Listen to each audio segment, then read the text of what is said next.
Welcome to the Tax Talk, where we examine tax administration in Lagos State and connect policy to practical governance.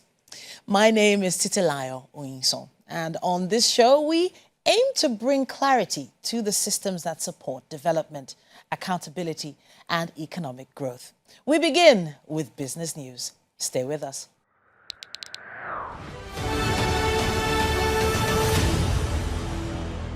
This is business news. Lagos State has announced a record 2.6 trillion naira revenue generation for 2025, with internally generated revenue contributing 1.87 trillion naira. The government said the feat followed sweeping reforms in revenue generation, debt management, and digital tax administration under Governor Babajide Sanwo-Olu's administration. Commissioner for Finance Abayomi Oluyomi disclosed this during a ministerial briefing marking the 7th anniversary of Governor Babajide Sanwo-Olu's administration in Ikeja. According to the commissioner, total revenue increased by 16% from 2.3 trillion naira recorded in 2024, while IGR rose by 18.5% from 1.58 trillion naira. He revealed that tax revenue collection grew significantly from 678 billion naira in 2023 to over 1 trillion in 2024, and further climbed to 1.44 trillion naira in 2025. Oluyomi attributed the growth to digital reforms and expansion of the Lagos State Internal Revenue Service e-tax platform, including online payment channels, cloud migration, geotagging, and integration with the Corporate Affairs Commission and Immigration Service. The commissioner also said Lagos maintained fiscal discipline despite major infrastructure investments across the state. According to him, Lagos maintained a debt service to revenue ratio of 19.2%, below the fiscal benchmark of 30%. And that's it on business news.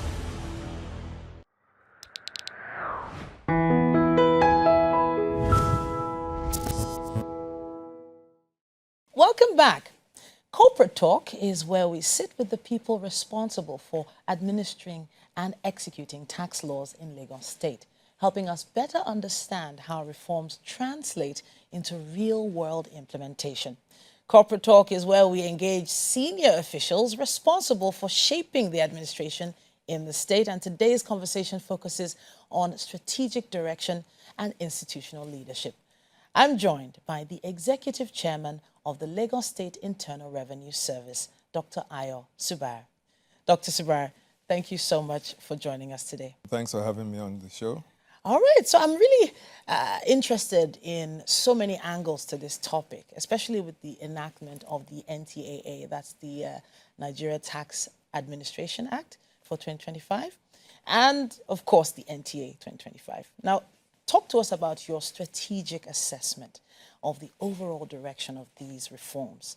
Now, what they signal for both Lagos State and the LIRS specifically. Okay, so at this point, no need to talk about the fact that there are new tax laws in place.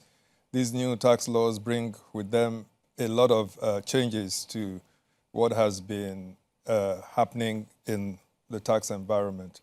First of all, the new tax laws come with a lot of simplicity. That is arguable, though. Some citizens still feel it's a bit complex. But trust me, there's a huge attempt to simplify and make things, streamline things, reduce number of processes and all that. So at the end of the day, it's supposed to be simple. It's supposed to harmonize, all the tax laws between the different tiers of government, federal, state, and local governments. It's supposed to bring in a bit more rules around enforcement. It's supposed to also tell citizenry how to carry out their tax affairs. And at the end of the day, it's going to lead to better tax administration. Sir, the NTAA 2025, it introduces a unified taxpayer registration architecture. It's anchored on a single tax identification number. It goes across all tiers of government. So how exactly is LIRS reconfiguring its registration infrastructure to align with this national system while also maintaining its operational identity? Yes, so we all know that every individual needs to have an identity. You have passports to show that you're Nigerian or African or whatever. In the same way, every individual, every citizen or resident of a state needs to be identified, which is how come we've traditionally had a taxpayer identity. So we're taking it a notch higher now, or rather the nation is taking it a notch higher by introducing the TIN. So all the states have their different configuration of taxpayer ID. But this one now is 13 digits and operated centrally by the Joint Revenue Board. So basically, every jurisdiction at the end of the day is going to key into this, TIN system, because it's going to be generated centrally, like I said.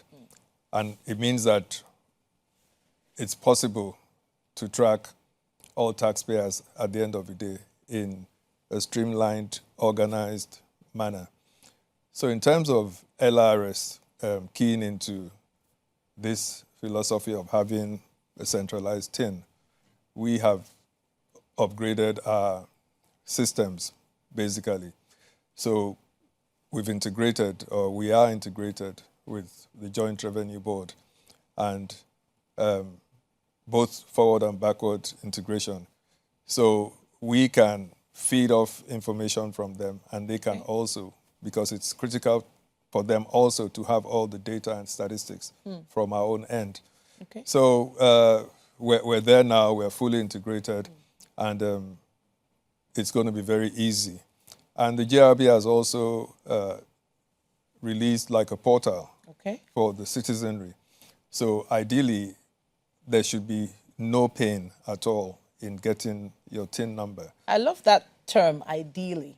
Yes. Have there been challenges so far? Yes, there will. In every new system or new law, there's always bound to be challenges. So it's been simplified. Any individual can actually, all you need to be armed with is your national ID number, the NIN. Once you have the NIN, you type it into the portal, type your surname, type your NIN. Automatically, your TIN is generated. All right. Yes. It's great to hear that it's been simplified to that level. As long as you have your NIN, your national identification number, registration should be seamless. And hopefully it'll continue to do so. But then we could move on to the question of voluntary compliance. Because it does feel like for many Nigerians, you have to really use a firm hand when getting people to comply. So it remains a cornerstone, especially when it comes to the NTAA 2025. The recent payee reforms under the NTA 2025, including the elimination of the Consolidated Relief Allowance and the revised personal income tax structure. When it comes to the most significant structural shifts, that is one for the decade, if you ask me. But talk to us from your leadership perspective. What communication strategies and institutional support mechanisms is LIRS deploying at present to make this an easy transition? Okay, so in life, there will always be changes. And the change management is very, very important in any situation. So we have a duty to actually enlighten the residents of Lagos, or taxpayers generally, on all the expectations, all their responsibilities and obligations.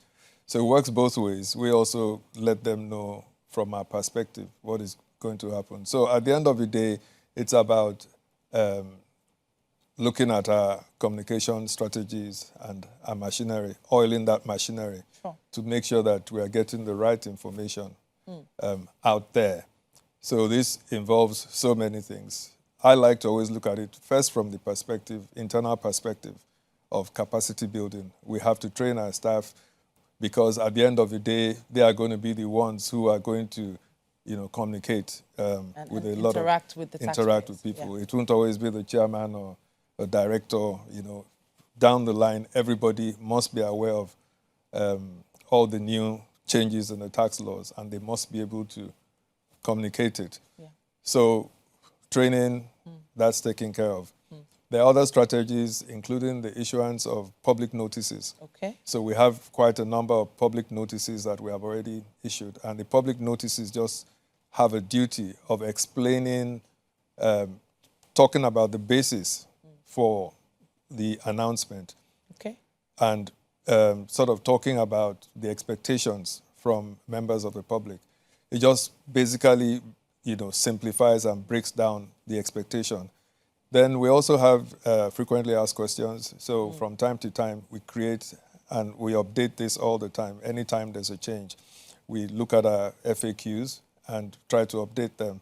And the aim at the end of the day is for members of the public to actually be able to look at any situation and look at the FAQ that talks broadly around the questions or the inquiries they're trying to make.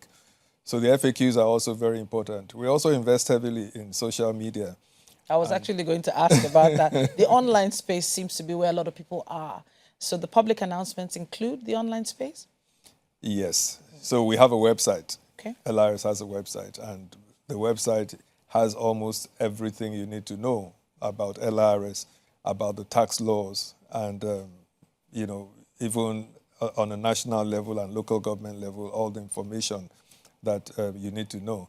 We also have we're subscribed to all the social media handles, Instagram, so whichever social media handle that one is used to, sure.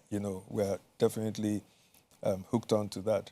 And then we have investments. We have Tax Talk, which we expect to enlighten a lot of the citizenry.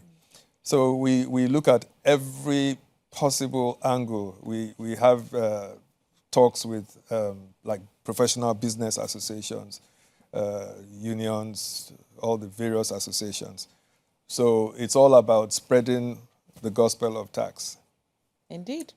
And I would love to take a pause there because there's still quite a lot that we need to discuss. However, we need to take a short break. But when we return, we'll continue this conversation and explore the digital economy, enforcement frameworks, and what these reforms actually mean for businesses and individuals across Lagos State.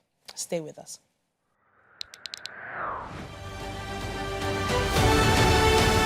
The Tax Talk, your infotainment program.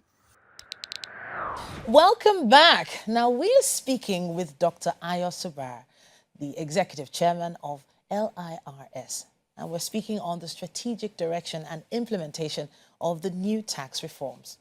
It's time for us to continue. Are you with me, sir? Very much so. All right. So let's go straight into the NTAA 2025, which establishes for the first time a format framework for virtual asset service providers and digital transactions.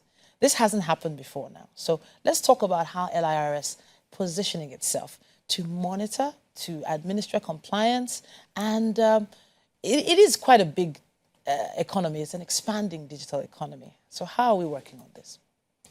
Okay, so this is a very new area to us, like you said.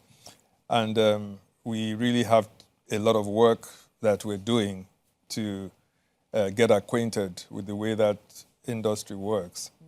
So virtual asset service providers, including those that trade in like cryptocurrency, in tokens, generally the fintechs, and just general digital service providers. So what we have done, just like I said before, there's got to be some internal learning. That's the very first place to start. So in terms of capacity building, we've had to start to train our staff so that they are acquainted with what happens in that industry. One of the other things that we've done is first to streamline and understand the revenue streams that come from this type of business. It's globally, it's not new. It's just that Nigeria did not adopt, all the new rules that we're having to engage with now. So part of what we have done, of course, is to look at our infrastructure and to see that we're well prepared, because we rely on a lot of data. We need to source data for us to work with. And if we're sourcing for data, we need to have the right infrastructure to be able to interrogate all the data that comes in. So we're well aligned with all the necessary things, change all our templates, increase our data storage. Okay. Because for us to receive all the data, we have to make sure that we have the right apparatus because it comes with a lot of data. So the law compels all the service providers to report their transactions. So even in the spaces where, for instance, the crypto space you mentioned earlier on, where there's basically no paper trail, I'm wondering what sort of things you would put in place in order to track those kinds of service providers. Yes, it's all technology. We have to leverage on technology. And in a lot of the data that we are going to be interrogating and interacting with, a lot of it is going to come really from the federal level. Okay. Because it's not efficient anyway for all the states to plug into all the systems nationwide. It's just not efficient. So we all expect to work through the Joint Revenue Board. So all these service providers, from time to time, and the banking institutions will turn in certain information and data. Sure. And the JRB will sort out, mine, and then make available to Lagos State, for instance, all the data that relates to the transactions going on in Lagos State. So we are ready, for this part of the business. It is quite a new business. Even all over the world, there's still many conversations going on how to properly administer laws to those particular sectors. But permit me to move along. There's still quite a lot for us to get through. The NTA 2025 grants tax authorities expanded enforcement powers now, including distraint of assets and substitution over third-party funds. A lot of people are talking about this. So how does LIRS ensure that these powers are exercised proportionately as well as transparently, especially in a manner that sustains taxpayers' confidence? Okay, so this has generated a lot of inquiries from taxpayers, from citizens across the nation, not just in Lagos State. So from our own end, tax is law, really. So we have to follow what the laws say. Now there's a provision for almost everything we do in terms of reporting, in terms of adjudication, in terms of following due process. But at the end of the day, LIRS is more interested in voluntary compliance rather than applying the stick all the time. We like to respect all the taxpayers. The taxpayers are our customers. So just like any other industry, we have to make sure that we're keeping them happy and satisfied. And part of the way we keep them satisfied is by the enlightenment and the advocacy. So, but for all the compliant taxpayers, there's usually no problem. The issue with the ones that do not want to comply. And there are provisions in the law on how to deal with non-compliant taxpayers. So they report, assessments are raised, objections come in, reconciliation exercises happen, final assessments come into place. And then there's a whole load of steps that go on, so that the LIRS wants to exhaust all the opportunities to get people to comply and to pay up when assessments have been raised. But of course, there will still be some members of the public What's that term? Recalcitrants. I've heard there that are term. a lot of recalcitrant Yeah. taxpayers. There are also some who willfully want to neglect their responsibilities. So the law provides for how to deal with all these situations. And of course, at the end of the day, if there is need, we go to the courts. But the new laws also have brought some other institutions.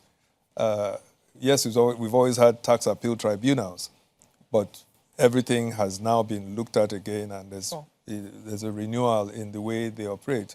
There's also the tax ombudsman that has been introduced. Okay. And his own job really is just to see that all the processes have gone through, due process has taken place.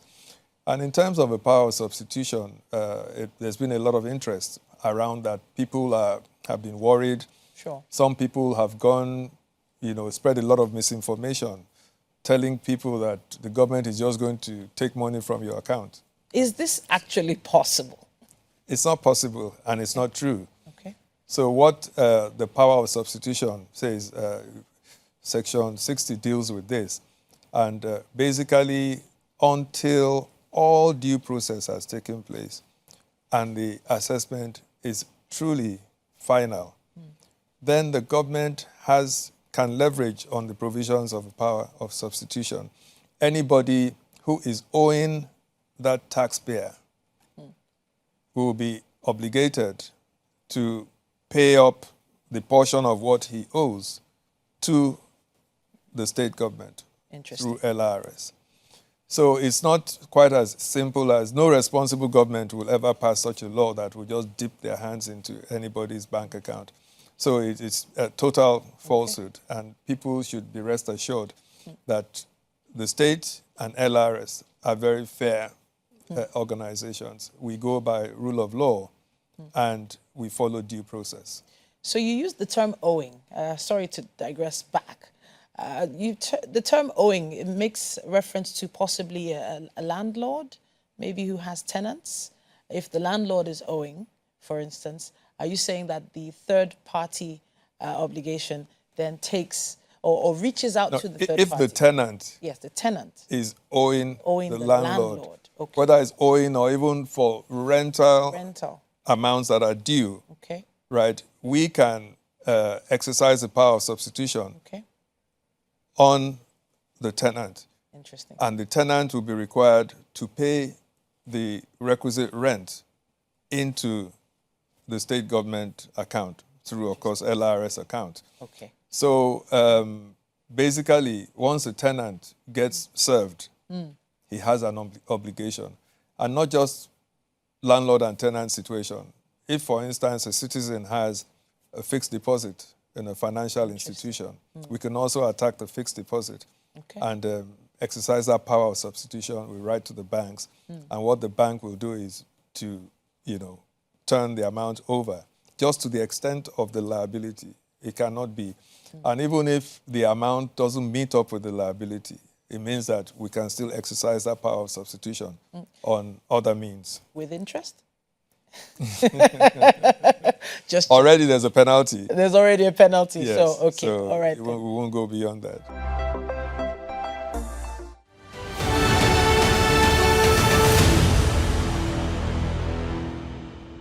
Vision is very simple, but it's also very powerful.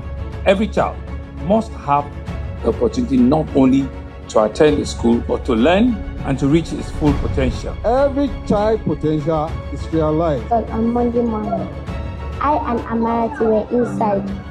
Then my mom sent me and Amarati to go and help her and go and do legs. That is when we saw the governor and his team. Through the kindness and vision of our governor, Mr. Babajide Olushola Sanwo-Olu, we were discovered, supported, and given the opportunity to return to school. That moment did not only change our situation, it changed our future. It was just a genuine concern that we had from that day. And let me make another confession. I haven't set my eyes on them up until today. And so it brings a lot of joy, a lot of happiness. The first thing I said is that they have grown. Because I remember how very, very well they were like tiny girls. Are you friends? Good God. So grown. Well, we thank God. We thank God. But don't worry. You've seen me, I won't leave you alone again. I won't leave you alone again, okay? It was wonderful to meet you. It was wonderful to meet the next president of Nigeria. The most important infrastructure we have are educated minds.